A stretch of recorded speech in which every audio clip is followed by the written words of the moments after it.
예, 가이드 메시지입니다. 예, 오랜만에 참 여러분들과 함께 말씀 묵상하네요.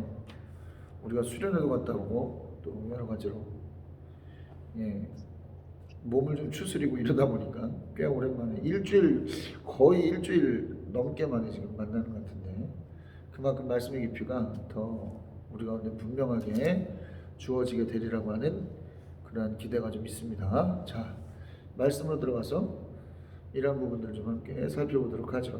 오늘은 잠언 25장 말씀을 함께 살펴보는데요. 자, 잠언 25장 말씀은 솔로몬의 잠언을 이야기하고 있습니다. 근데 솔로몬의 잠언도 그냥 잠언이 아니라 후대의 히스기야 왕 때 히스기야의 신하들에 의해서 편집된 잠언이다라는 것을 알 수가 있죠. 자, 진리라고 하는 것은, 지혜라고 하는 것은 그런 거예요. 지혜라고 하는 것은 금방 있다가 나타났다 없어지는 게 아니라 어떻게 하죠? 이렇게 대를 이어서 오래도록, 시간이 지나도 어떻게 되는 것이죠?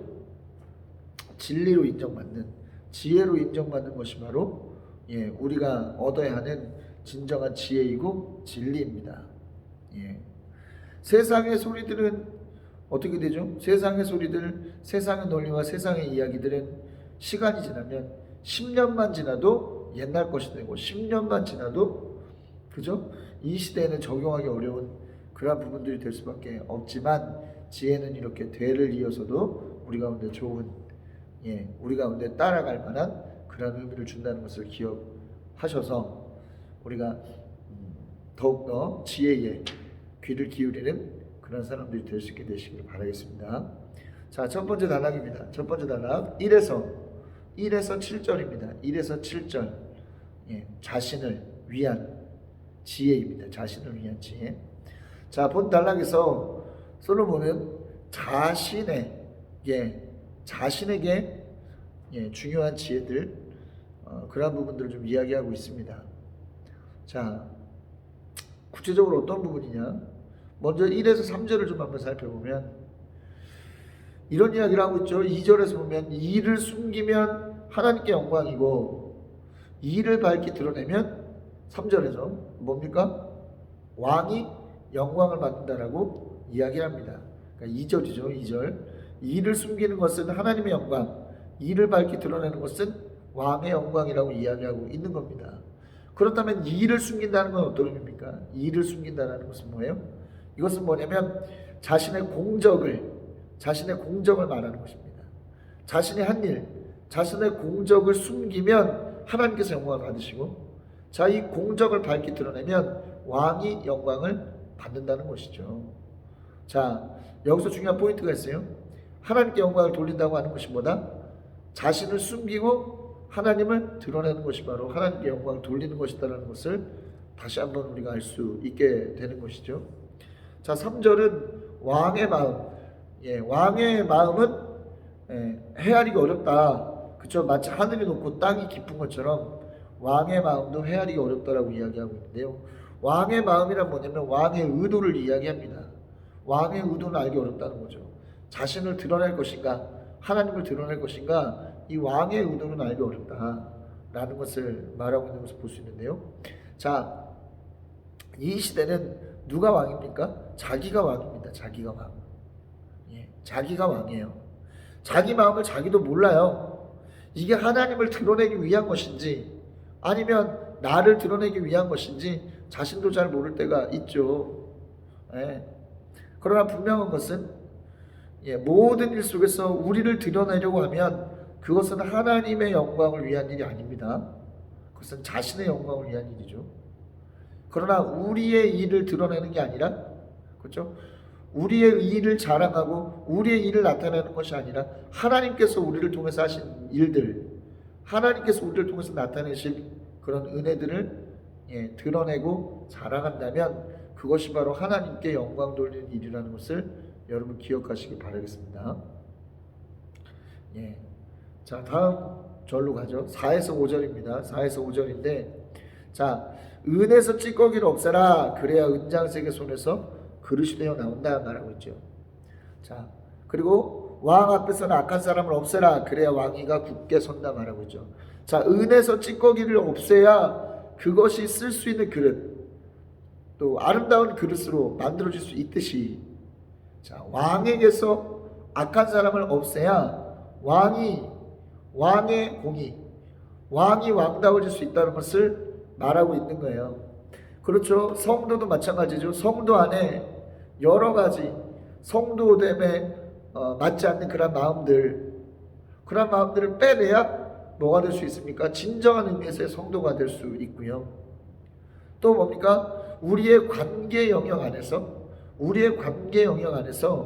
정말 우리를 하나님에게로 가까이 갈 수 없도록 만드는 그러한 불필요한 관계들을 정리해야만 어떻게 될 수 있습니까? 우리는 하나님 앞에서 굳건하게 설 수 있다는 것을 우리는 기억해야만 하겠습니다.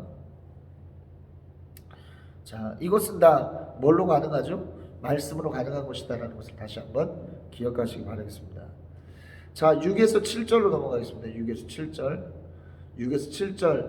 예, 자화자찬과 교만을 경계하라는 이야기를 하고 있어요. 자, 너의 눈앞에 있는 높은 관리들 앞에서 저리로 내려가라는 말을 듣는 것보다 이리로 올라오라는 말을 듣는 것이 더 낫다 말하고 있어요. 그러기 위해서 뭘 하라? 스스로 높은 채를 하지 말라. 그리고 높은 사람의 자리에 끼어 들려고 하지 마라 말하고 있습니다. 여러분, 자화자찬하는 것, 스스로 자신을 높이는 것은 결국 어떻게 됩니까? 낮아지게 되는 지름길이라는 거예요. 그래서 스스로 높이다가 낮아지는 것보다 내려가게 되는 것보다 뭡니까? 스스로 낮추었다가 올라가는 게 더 낫다고 말하고 있는 것이죠. 여러분, 어디 모임을 가면 있잖아요. VIP는 VIP들끼리 모이고, 그렇죠?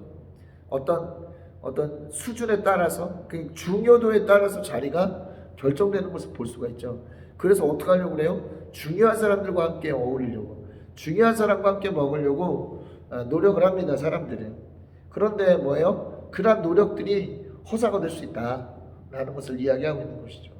자, 누가복음 14장 7에서 11절에 말하는 내용이 바로 이런 내용 아니겠습니까? 예수께서 말씀하시죠. 잔치의 자리에 참석했을 때 어디로 가라? 높은 자리에 앉지 말고 낮은 자리에 앉아라. 그죠? 그래서 주인이 왔을 때 자기를 보고 높은 자리에 앉아있을 때, 자기가 높은 자리에 앉아있을 때는 자신보다 더 중요한 손님이 왔을 때 아래로 내려가게 되는 창피를 당하게 되고, 아래에 앉아있으면 어떻게 된다는 거예요? 네가 왜 여기 아래에 앉아있느냐, 이리 올라와 앉으라 하면서 오히려 높아지려고 한다, 높아질 수 있다. 그래서 11절에서 뭐라고 이야기합니까?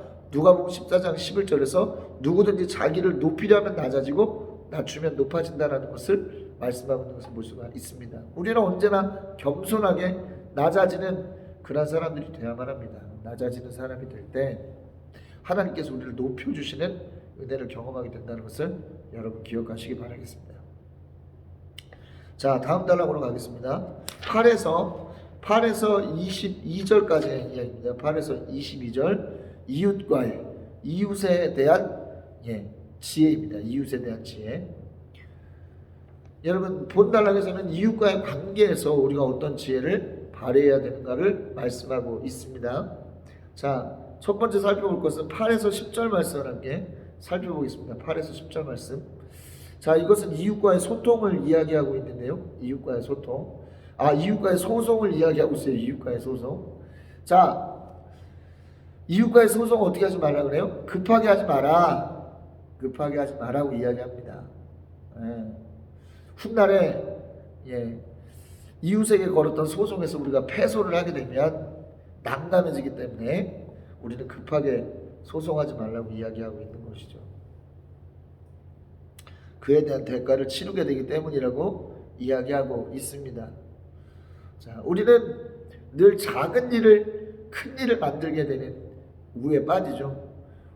그냥 넘어갈 수 있는 작은 일인데 그것이 우리의 마음에 계속적으로 남아서 점점 커지게 되는 일을 볼 수가 있어요. 그리고 한번 이러한 감정에 빠지게 되면 어떻게 되죠? 확 불타오르는 우리의 마음을 경험하게 되죠. 그러나 우리의 마음이 그냥 둘이 난다고 해서 급하게 그런 일에 반응하게 되면 나중에 부끄럽게 되는 일을 경험하게 됩니다. 부끄러운 일을 경험하게 돼요. 그렇기 때문에 뭡니까? 일단은 참는 거예요. 일단은 참으면서 마음을 가라앉히면서 깊이 좀 생각해보는 그런 시간을 가져야 됩니다. 그럼에도 불구하고 명백하게 어떤 이웃의 실수가 맞다고 생각한다면 어떻게 해야 됩니까? 9절에서 말씀하고 있죠. 이웃과 직접 변론해야 되는 거예요. 이웃과 직접 변론해라. 이게 무슨 말이냐면 우리가 생각해 봤는데도 화가 나. 분명히 그 사람 잘못이야. 그러면 어떻게 하죠? 그 사람에게 직접 말하기보다는 어떤 방법을 쓸 때가 있어요? 다른 사람에게 그 사람을 험담하고 그 사람에 대한 어떤 그런 비밀을 퍼뜨리려고 하는 그런 방식으로 그 사람에게 자신의 감정을 풀려고 한단 말이에요. 그러나 이러한 방법은 어리석은 방법이라는 것이죠. 왜? 만약에 듣는 사람이 우리의 이러한 말을 듣고 도리어 그 사람을 비난하는 게 아니라 도리어 우리를 비난하게 된다면 오히려 어떻게 되는 거예요?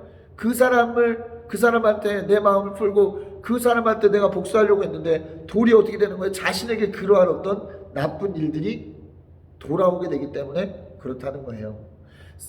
그 사람하고 풀 일이 있다면 어떻게 되는 거예요? 다른 사람을 통해서가 아니라 그 사람과 직접 풀어야 되는 것이죠.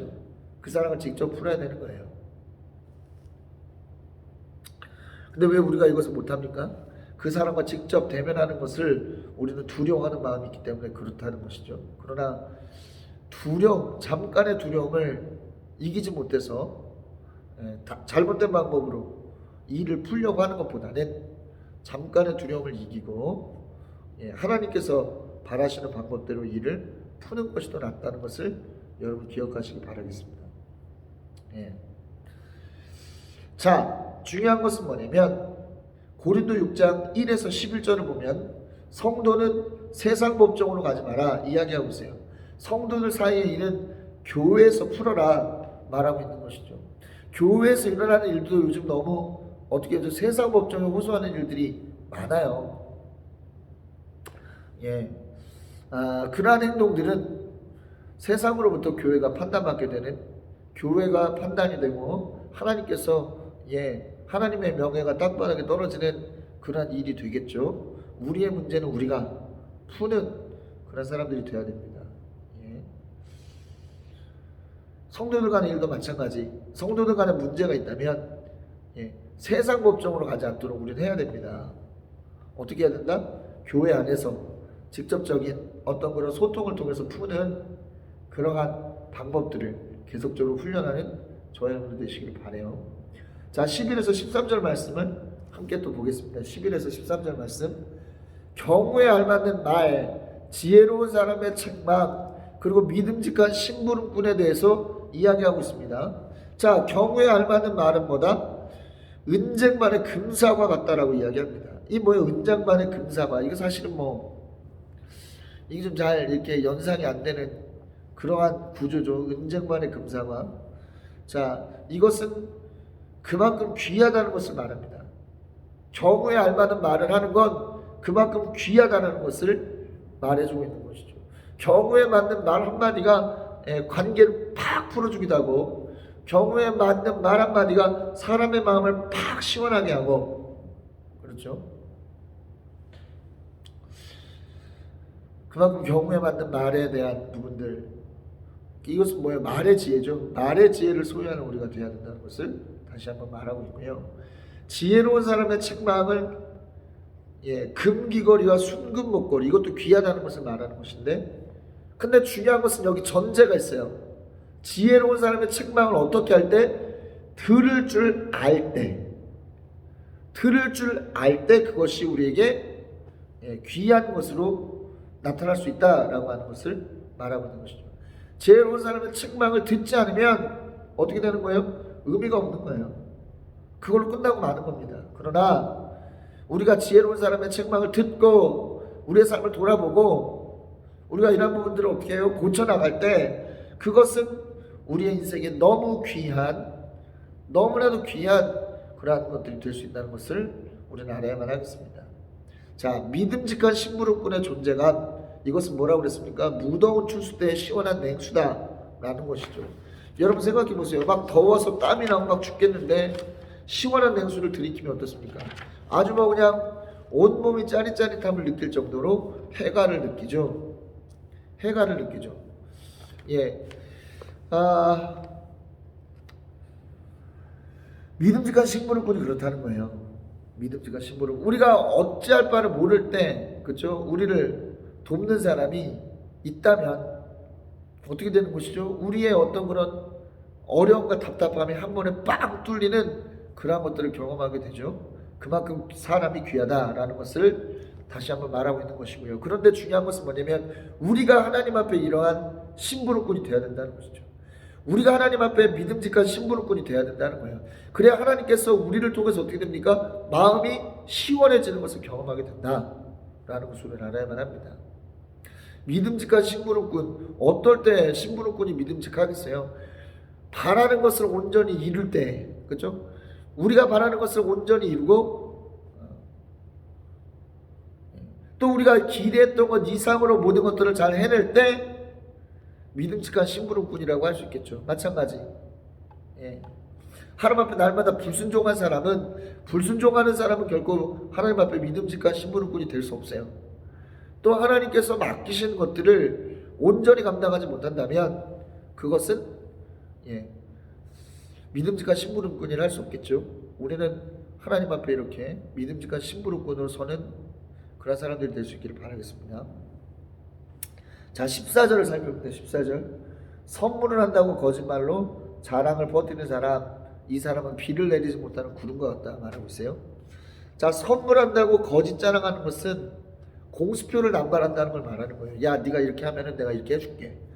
그런데 지켜요, 안 지켜요? 그렇게 말하는 사람 치고 잘 안 지키죠. 공수표를 남발하는 경우가 많습니다. 이런 사람들은 뭐예요? 허망하다는 것이죠. 이러한 공수표를 날리는 사람들의 말을 믿고 우리가 그 사람의 어떤 부탁을 열심히 들어주려고 하면 어떻게 되는 거예요? 결국에 우리가 얻는 것은 허망함밖에 없다 라는 것을 알아야만 하겠습니다. 그러니까 뭐죠? 허풍을 떠는 사람들과 가까이 하지 마십시오.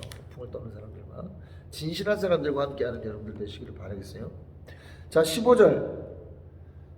분노를 오래 참으면 지배자도 설득되고 부드러운 혀는 뼈도 녹일 수 있다 말하고 있죠. 자, 분노를 참는 것은 지배자, 강한 것도 설득시키는 힘이 있다. 강한 것을 돌파하게 만드는 힘이 있다는 거예요. 예. 분노는 지나치면 우리에게 해를 줍니다. 그러나 적당한 분노는 우리가 우리가 돌파하도록 힘을 내는 그러한 소스가 되기도 하지만 급격한 분노는 뭐죠? 오히려 우리를 해치게 만드는 그러한 역할을 한다는 것을 우리는 기억해야만 합니다. 그래서 분노를 참는 것이 참 중요해요. 분노를 하면 어떻게 됩니까? 우리가 할 수 있는 말도 제대로 못하고 분노해서 하는 말은 어때요? 상대방을 감화시키는 힘도 없죠. 하지만 분노를 가라앉히고 하는 말은 설득력이 있어요.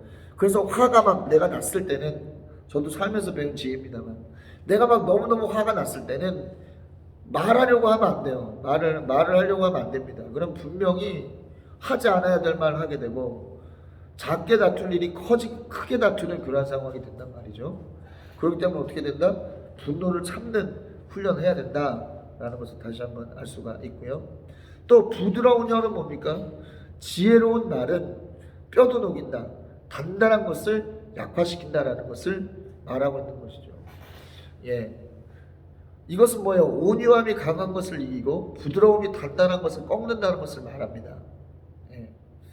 우리는 무조건 세게 말하면 세게 하면 모든 것이 된다고 생각하지만 그게 아니다라는 거예요. 오히려 온유하게 또 부드럽게 하는 것이 강한 것과 단단한 것을 이기게 만드는 그런 힘이 있다는 것을 여러분 기억하시기 바랍니다. 자, 16절에서 17절을 살펴보겠습니다. 16절에서 17절. 꿀을 발견하게 하더라도 적당히 먹어라 로 시작되는 이 말씀. 자, 꿀이라고 하는 것은 뭐예요? 아주 좋고 매력적인 것을 말합니다. 그런데 이것도 뭐요? 지나치면 문제가 있다는 것이죠. 지나침을 피해라. 예. 또 17절을 보면 이웃집이라고 해서 너무 자주 드나들지 말아라. 그가 실증이 나서 너를 미워하게 될지도 모른다라고 이야기하는데요. 이 지나침은 관계에서도 독이 된다는 것을 말하고 있는 거예요. 적당한 거리를 두는 그러한 지혜도 필요합니다. 적당한 거리를 두는 지혜도 필요해요. 예. 일일이 하나하나 그 사람을 간섭하고 일일이 하나하나 그 사람을 통제하려고 들면 나도 힘들어. 예. 그 사람도 힘들고요. 적당한 거리감. 근데 이 적당한 거리감은 서로를 향한 신뢰가 바탕이 돼야만 할 수 있죠. 내가 저 사람의 어떤 마음을 신뢰하지 못하고 내가 저 사람을 믿지 못하면 어떻게 되는 거예요? 집착할 수밖에 없는 거지. 막 집착할 수밖에 없는 거죠. 지나치게 될 수밖에 없다는 것이죠. 그렇기 때문에 뭐 해야 된다? 신뢰가 중요하다는 것을 여러분 기억하시기 바라겠습니다.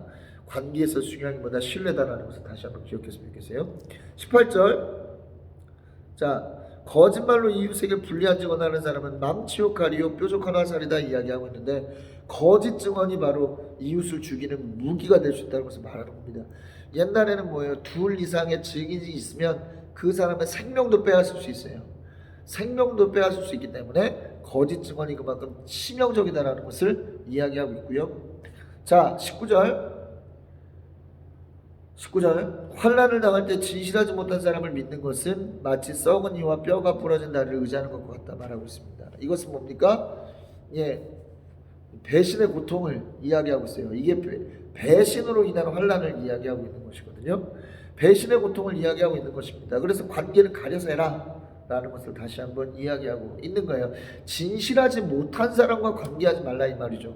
자꾸 내 앞에서 거짓말하고 자꾸 내 앞에서 둘러대고 자꾸 내 앞에서 뭐예요? 확신을 심어주지 못하는 사람과의 관계는 하면 안 됩니다. 그 사람을 친구로 두면 안 돼요. 언젠가 바뀌겠지, 언젠가 달라지겠지. 의미 없다는 겁니다. 안 달라지고 안 바뀌죠. 바뀌더라도 어떻게 해야 돼요? 하나님의 강력한 은혜가 없이는 절대로 바뀌지 않습니다. 그렇기 때문에 관계를 가려서 할 수 있는 지혜도 필요하다는 것을 기억하시기 바랍니다. 관계를 가려서 해라. 자, 이런 부분들을 좀 한번 묶어서 여러분들과 함께 말씀을 좀 나눠봤으면 좋겠어요. 관계에 대해서 한번 좀 배운다 생각하고, 저도 배우고 여러분들도 배운다 생각하고, 한번 관계에 대한 부분들을 좀 깊이 좀 다뤄봤으면 좋겠네. 갑자기 그런 생각이 좀 드네요. 자, 준비를 해봐야 되겠습니다. 자, 아무튼 20절입니다. 마음이 상한 사람 앞에서 즐거운 노래를 부르는 것은 추운 날에 옷을 벗기는 것과 같고 상처에 초를 묻는 것과 같다 말하고 있습니다. 자, 마음이 상한 사람 앞에서 즐거운 노래를 부른다. 이게 무슨 말이에요? 이게 즐거움을 표시하는 거잖아. 즐거움을 표시하는 거. 아니, 왜 즐겁겠어요? 마음 상한 사람 앞에서 왜 즐겁겠어? 그들이 마음 상했기 때문에 그게 고소해서 즐거워하거나, 아니면 그들의 마음을 헤아리지 못해서 그 사람이 어떤 마음을 지금 어떤 마음 상태를 가지고 있는가를 알지 못해서 즐거움을 표현하게 되겠죠. 어쨌든 그들의 마음이 상한 것이 즐거워서든지 아니면 그들의 마음을 헤아리지 못해서이든 마음이 상한 사람 앞에서 즐거움을 표현하는 것은 우리가 해서는 안 되는 행동이라는 거죠. 왜? 그 사람의 상처를 더 가중시키는 것이기 때문에 그렇다는 거예요. 추운 날에 옷 벗으면 얼마나 춥겠습니까? 안 그래도 추워 죽겠는데. 또 상처의 식초를 보면 어떻게 되겠어요? 얼마나 그 상처가 따갑고 더 아프겠어요? 이런 부분들을 이야기하고 있다는 것이죠. 그렇기 때문에 뭐다? 상대방의 마음을 헤아려서 또 상대방의 잘못됨을 즐거워하는 사람들이 아니라 위로할 수 있는 사람, 공감할 수 있는 사람이 돼야 되고, 사람에게 늘 관심을, 이웃에게 관심을 가지는 그런 마음이 필요하다는 것을 우리는 또한 기억해야만 하겠습니다. 자, 21에서 22절. 자, 원수에 대한 부분이죠. 원수가 배고파하면 어떻게 하라? 먹을 것을 주라. 목말라 하거든 마실 것을 주라 말하고 있습니다.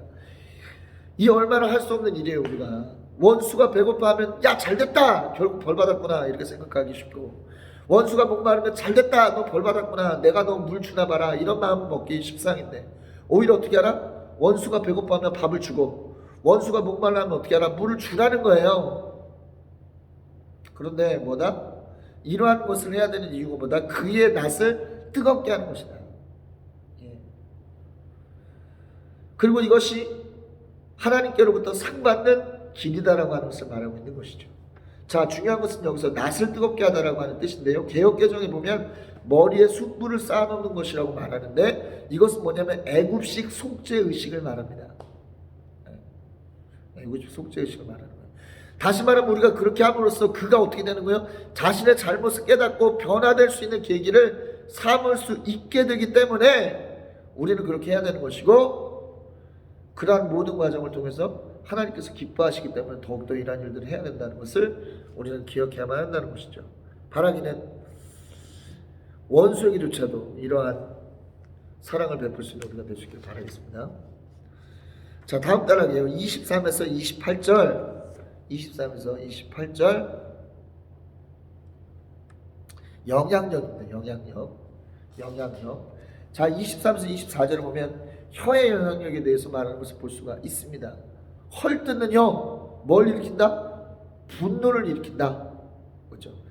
다투기 좋아하는 여자와 사는 것, 그거보다는 다락방 한 구석에서 혼자 사는 것이 좋다 말하고 있죠. 혀에는 영향력이 있어요. 네. 혀는 우리의 마음에 폭풍을 일으키고요. 혀는 그죠? 분위기를 막 망가뜨리는 힘이 있고요. 그래서 혀를 잘 조절할 줄 알면 우리가 인생의 큰 것을 얻을 수 있다. 성경의 가르침 아니겠습니까?